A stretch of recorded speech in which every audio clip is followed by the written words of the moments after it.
Goldman Sachs and Morgan Stanley CEO out with a warning. Both of them are saying a 20% correction that will spark a global sell-off is coming. Now, both of these individuals happen to place that warning in the next 12 to 24 months. A correction is coming. Also, both of them are talking about the systemic risk with private credit.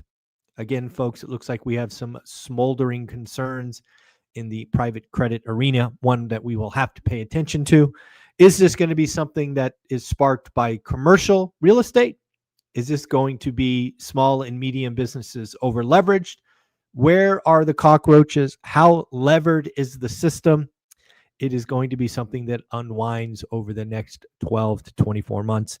And again, both Goldman and Morgan Stanley CEO talking about a 20% correction coming. So buckle up. Not to be outdone, we've got the one and only Michael Burry. Michael Burry is at it again. This time he is shorting AI. He is put on large put positions in both Palantir and NVIDIA. The Palantir short or puts caught the rage of Alex Karp, the CEO of Palantir. So we shall see where this goes. But yes, Michael Burry goes short on AI or goes negative on AI. We've got some real estate data we need to be talking about. According to CNBC, most home buyers expect rates to drop. That's why we are waiting. Okay. Also, we got an update thanks to Lance Lambert from Resi Club that the median age of a first-time homebuyer has for the first time broke 40. We are now 40 years old when we buy our first home, according to a recent survey. On top of that, we did get our Wednesday update on mortgages, and as expected, it was a little bit soft. Refi demand down 3% week on week. Purchase demand down 1% week on week, but up 26% year on year. The week on week numbers still up double digits over last year, which is interesting. We also got some update on where rent is the cheapest. This article happened to highlight the top 10 lowest rent states. I went ahead and just captured the top 3. Number 3, Arkansas. Arkansas's median rent is $982. Iowa is $981. And the state with the lowest rent, North Dakota, $980 is the median rent in North Dakota. Let's talk about some earnings. Let's do some earnings. We'll go to Cava. Cava cut its full year guidance as younger diners stay away. We are starting to see the casual dining area really take it on the chin. I remember Chipotle with some bad numbers. Now Cava. On top of that, we got McDonald's. McDonald's came out this morning. They too missed top line and bottom line, although same store sales were up 3.6%. But here's the problem. Inflation. Inflation is hurting McDonald's. They have inflationary pressure in wages, food, and paper. Yes, inflation is real at McDonald's, taking that same store sales of 3.6% and not doing well. Low income traffic down double digits at McDonald's. And lastly, the CFO says the bifurcated market will continue into 2026. The K-shaped economy that you and I have been talking about for seemingly 3 years to continue into 2026. Got an interesting update from Ethan, a Nashville real estate agent that I thought was interesting. Again, Nashville has been all over the news talking about bubbles and prices and all of that. But as of today, in a chart that Ethan put out, transactions down 35%, median home price up 5%. This drives the doomers crazy because they don't understand real estate, price elasticity, all of those things. But yes, there was a crash in housing. It was in transactions, and not many people got it right. Only a couple that did. And yes, prices up 5% in Nashville, according to Ethan. We did get our only employment report. Remember, every month we're supposed to get 3. We get the JOLTS report, then ADP, then the BLS report. We did not get JOLTS, and we will not get BLS, but we did get ADP, and unlike last month, it was better than expected. Private payrolls came in at 42,000, a positive 42,000. Last month was negative 29,000. Expectations were for plus 22. So not only positive, but nearly a double beat. So very interesting.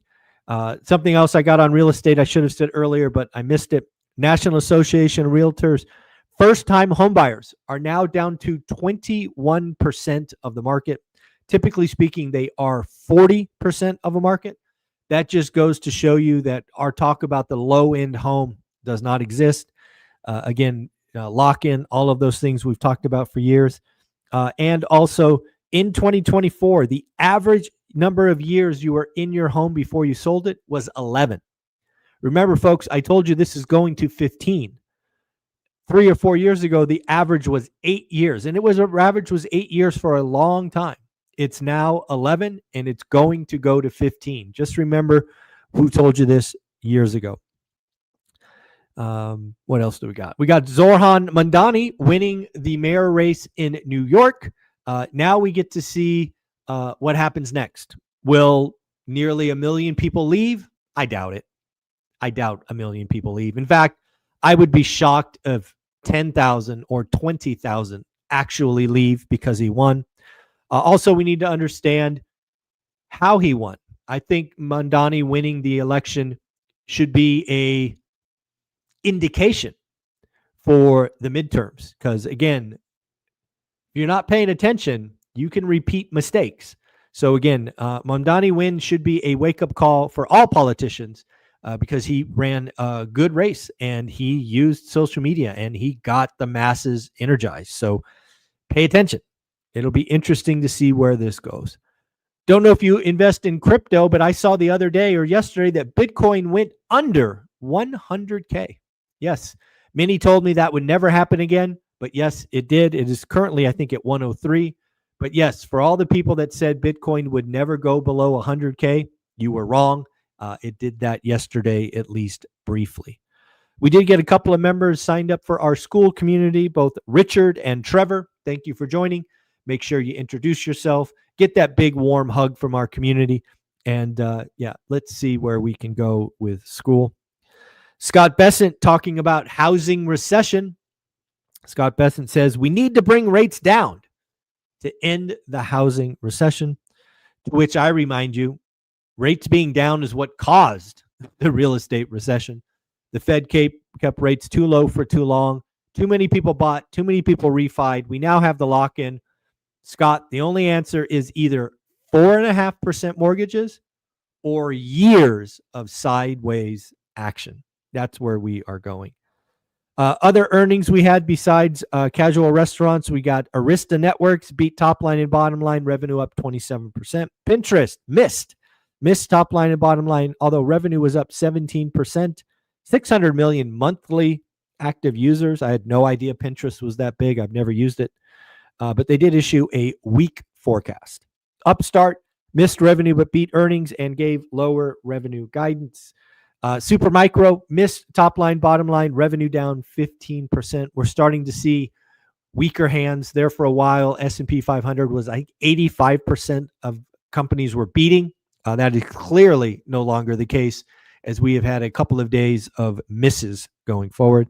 Also, IBM is back at it again. IBM is cutting 1% of its workforce, or approximately 3,000 jobs. Again, and then finally, we need to talk about the government shutdown. It is now the longest government shutdown on record.